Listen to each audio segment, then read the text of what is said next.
Welcome back to another lockdown tip. Those of you that have followed the individual posts that we've put up for people who've sent the videos in will note that there's been a couple of times we've mentioned the phrase L extension, so we figured there'd be a good chance for us to talk about what that is, why it impacts your game, and maybe some of the reasons that happens. So L extension is when you come into the golf ball, when you make your golf swing, the pelvis moves towards the golf ball.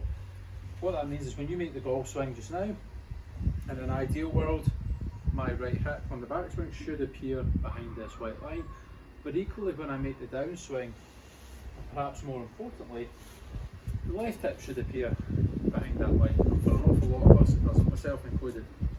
Why is that? Well, for a number of us it's flexibility, so it's the ability to move the body in the way that we want, particularly in the hips.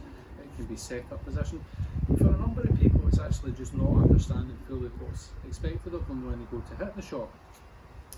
Quite an easy way to picture this is this. So a lot of people feel when they go to hit the shot that what should happen is the hips, we all wanted to stop that over the top move, we want to get away from our slice. We start to picture that we need the hips travelling towards the target. Well, actually that's not the case. What we would like to see is the hips tracking to the left. So in an ideal world, trying to get the set up position nice and straight, I'd like to see the hips on the top of the backswing moving along this white line. So I want my left hip really working into that white line, my right hip also, and that produces a swing which travels around my body. It scares people about that because they're obviously trying to get away from this over the top movement.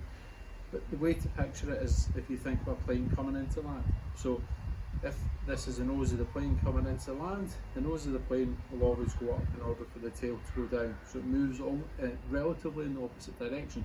When you then go to hit the golf ball, if your hips start to move left, the shoulders actually start to move to the right. That gives us the benefit that we don't then need to try and make compensatory movements with our hands when we go to hit the shot. If you imagine setting up to the golf ball here, and I said, L extension would be the hips, the pelvis coming in towards the golf ball, so we've changed that spine angle. Now the golf club is travelling over this way somewhere, if we just continue to rotate, and it's also an awful lot higher than the golf ball, so we do then need to make movements where we kind of change the position of our hands. We've crowded the space that we've got to get to the golf ball. So have a little bit of play about with that one, just with the alignment stick, or you can use another club. But just take your set up position it across your right toe into your left heel, and just try and picture where your hips need to go. I hope that helps. If it does,